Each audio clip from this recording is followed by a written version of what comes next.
Assalamualaikum warahmatullahi wabarakatuh. Apa kabar kalian semua?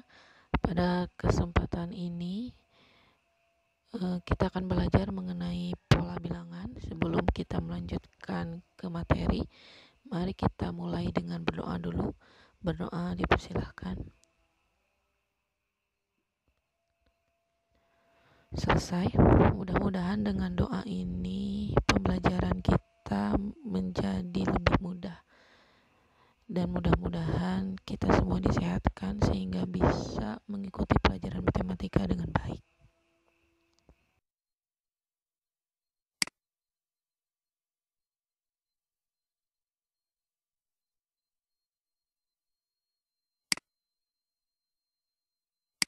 Pernahkah kamu memperhatikan genteng rumahmu? Coba kamu lihat keluar, apakah genteng rumahmu memiliki suatu aturan? Nah, kalau kita sudah lihat-lihat, ternyata genteng rumah itu bertingkat, tersusun rapi, beraturan, dan memiliki jumlah yang berbeda, dimulai dari yang paling kecil di atas sampai yang paling banyak gentengnya di bagian bawah. Nah, sekarang coba kamu sebutkan contoh lain di sekitar kita. Terus menurutmu apakah genteng tersebut memiliki pola?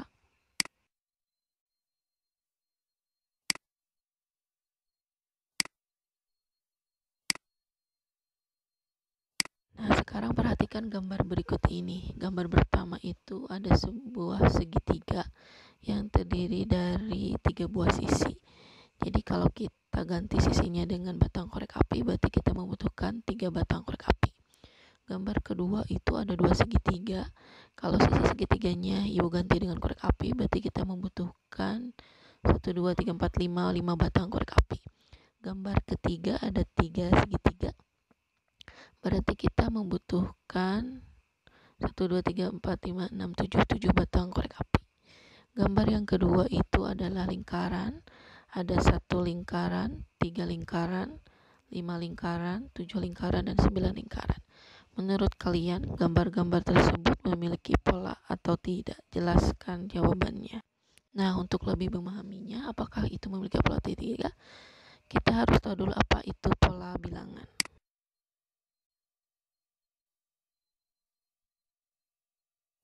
Apa itu pola bilangan? Pola bilangan adalah susunan bilangan yang memiliki aturan tertentu. Jadi dia teratur, bukan bilangan acak yang disimpan sembarangan, tapi dia ada aturannya.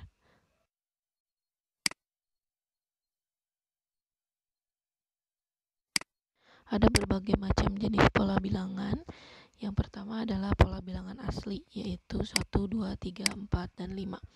Dari pola ke-1 ke pola kedua itu terjadi keteraturan, dan keteraturan adalah ditambah 1.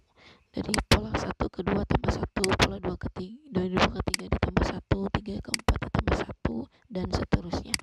Jadi keteraturannya adalah ditambah 1.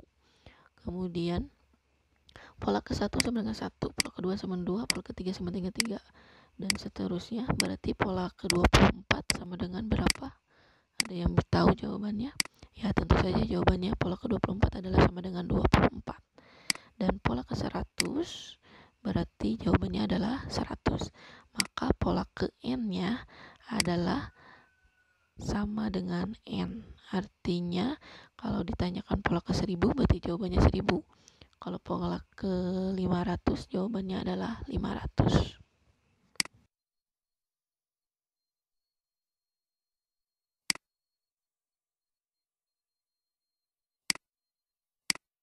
Hal yang harus diperhatikan adalah tadi kita ada kata-kata pola ke-1. Selain disebut pola ke-1, disebut juga suku ke-1. Suku ke-1 atau disimbolkan dengan U1. Pola kedua, suku kedua atau disimbolkan dengan U2.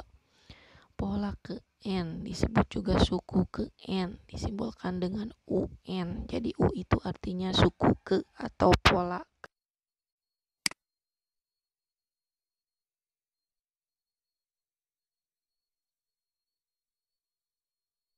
Yang kedua, ada yang disebut dengan pola bilangan ganjil.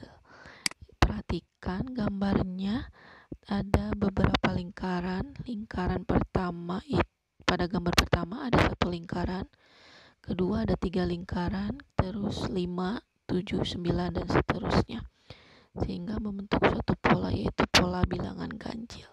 Sekarang apakah kamu dapat menentukan pola ke-20? Bagaimana kamu cara memperolehnya?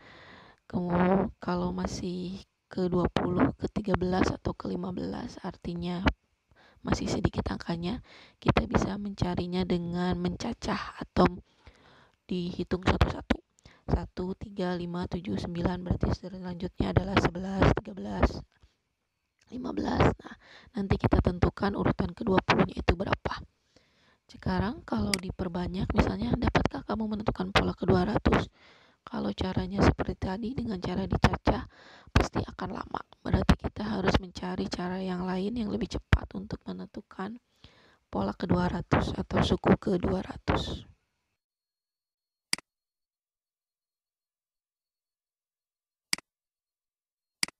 Untuk menentukan suku ke-200, maka kita harus mencari rumus polanya atau mencari rumus barisannya. Perhatikan barisan yang tadi. Pola ke-1 atau suku ke-1 itu adalah 1. Itu bisa didapat dari 2 kali 1 dikurangi 1. Pola kedua adalah 3. Itu bisa didapatkan dari 2 kali 2 dikurangi 1. Pola ketiga adalah 5. 2 kali 3 dikurangi 1 dan seterusnya. Berarti pola ke-20 adalah 2 dikali 20 dikurangi 1. Jadi pola ke-200 adalah, silahkan kalian jawab di buku kalian masing-masing. Ditulis jawabannya, terus dipoto. Nanti fotonya dikirimkan ke Google Form yang sudah Ibu sediakan. Sekarang perhatikan gambar berikut ini. Gambar pertama ada 2 lingkaran, 4 lingkaran, 6 lingkaran. Nah, pola bilangan ini disebutnya dengan pola bilangan genap. Jadi banyaknya lingkarannya itu genap, 2, 4, 6, 8, dan 10 dan seterusnya. Nah, untuk menentukan rumus pola ke n-nya, mari kita lakukan langkah berikut ini. Kita ikuti langkah yang sebelumnya. Pola ke-1 itu 2 sama dengan U1 2 kali 1. Pola kedua itu 4, berarti 2 kali 2. Pola ketiga itu 6, berarti 2 kali 3 dan seterusnya. Berarti pola ke-20-nya berapa, 200-nya berapa, dan ke n-nya berapa. Silakan kalian tulis di buku catatan kalian masing-masing.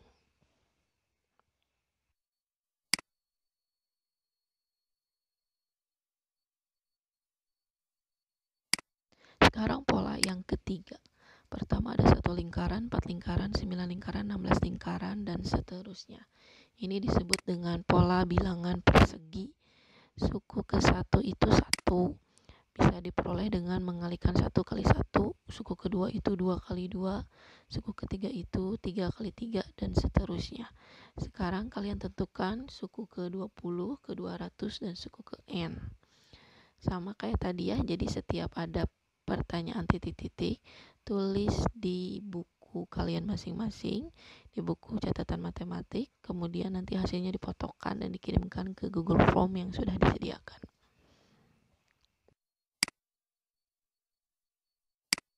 Pola bilangan selanjutnya adalah 2, 6, 12, dan 20. Ini disebutnya dengan pola bilangan persegi panjang. Sama seperti yang tadi, silahkan kalian cari polanya, kemudian tulis di buku catatannya. Selanjutnya ada gambar 1 lingkaran, 3 lingkaran, 6 lingkaran, dan 10 lingkaran, dan selanjutnya.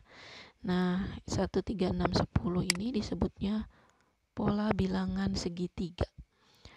Nah, kalian sama seperti tadi ya, cari rumusnya untuk menentukan pola bilangan segitiga. Untuk referensinya, kalian bisa buka buku paket dari halaman 24. Di situ juga dijelaskan ada pola bilangan segitiga dan yang lain-lainnya.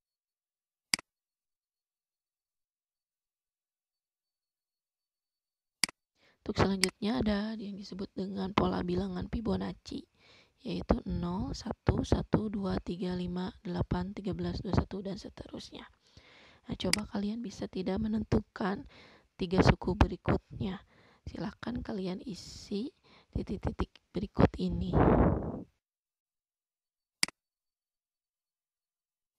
Kemudian ada pola bilangan yang didapatkan dari penambahan suku sebelumnya dengan bilangan yang tetap atau tertentu. Itu disebutnya dengan barisan bilangan aritmatika. Bilangan yang tetapnya itu dinamakan dengan beda. Contohnya 2, 4, 6, 8, 10, 12, 14. Dari 2 ke 4 itu ditambah 2, dari 4 ke 6 tambah 2, 6 ke 8 tambah 2, dan seterusnya. Nah, bedanya berarti sama dengan 2 atau disebut juga barisan naik karena mulai dari yang terkecil terus membesar. Jadi bilangannya. Contoh berikutnya dimulainya dari 12. 12 dikurangi 2, 10. 10 kurangi 2, 8. 8 kurangi 2, 6. 4 kurangi 2, 2. Dan 2 dikurangi 2 berarti nanti jadi 0, negatif 2, dan seterusnya. Beda setiap sukunya yaitu negatif 2. Ini juga disebut dengan barisan turun karena setiap sukunya itu menjadi berkurang atau bertambah kecil nilainya. Dari 12 jadi 10 terus berkurang, makanya disebutnya barisan turun. Untuk menentukan suku ke N barisan aritmatika ada rumusnya, yaitu UN sama dengan U1 ditambah N-1 kali beda. UN itu suku ke N, U1 itu suku ke 1, N itu yang ditanyakannya misalnya suku ke berapa, terus B itu beda. Contohnya suku ke 10 sama dengan suku ke 1 ditambah 10 dikurangi 1 dikali bedanya berapa. Untuk latihan, perhatikan gambar berikut ini. Pertama ada 4 batang korek api, 8 dan 12. 4, 8, 12. Itu berarti dari 4 ke 8 ditambah berapa, dari 8 ke 12 ditambah berapa. Nah, itulah yang disebut dengan beda. Kemudian setelah kamu tahu bedanya berapa, masukkan ke rumus UN untuk menentukan U ke 10. Berarti U ke 10 sama dengan U suku ke 1 ditambah 10 kurangi 1 dikali beda. Suku ke 200 misalnya. Berarti suku ke 200 sama dengan suku ke 1 ditambah 200 dulu dikurangi 1 baru dikali bedanya berapa. Suku ke N juga sama, berarti suku ke 1-nya berapa ditambah N dikurangi 1 dikali bedanya berapa. Nanti kalian selesaikan dengan menggunakan aljabar sehingga ketemulah rumus suku ke N-nya berapa. Kemudian ada pola bilangan yang didapatkan dari perkalian suku sebelumnya dengan bilangan tertentu. Itu dinamakan dengan barisan bilangan geometri. Bilangan yang tetapnya itu dinamakan dengan rasio. Contoh 2, 4, 8, 16. Dari 2 ke 4 dikali 2, dikali 2, dikali 2, semuanya dikali 2. Jadi rasionya adalah 2. Contoh berikutnya 160 jadi 80, 80 jadi 40, 40 jadi 20. Berarti dia dikali dengan 1/2. Jadi rasionya adalah 1/2. Untuk menentukan suku ke N-nya ada rumusnya, yaitu UN sama dengan U1 dikali R pangkat N dikurangi 1. Misalnya suku ke 5 sama dengan U1 dikali rasio pangkat 5 dikurangi 1. Jadi rasionya pangkat 4. Untuk latihan, perhatikan pola bilangan berikut 1, 3, 9, 27, 81, dan seterusnya. Pola bilangan tersebut membentuk barisan bilangan geometri dengan suku ke 1 3, suku ke 1-nya 1, suku keduanya 3, dan suku ketiganya 9. Berarti rasionya adalah, nanti coba kalian tentukan suku ke 6, ke 7, ke 8, dan suku ke N-nya.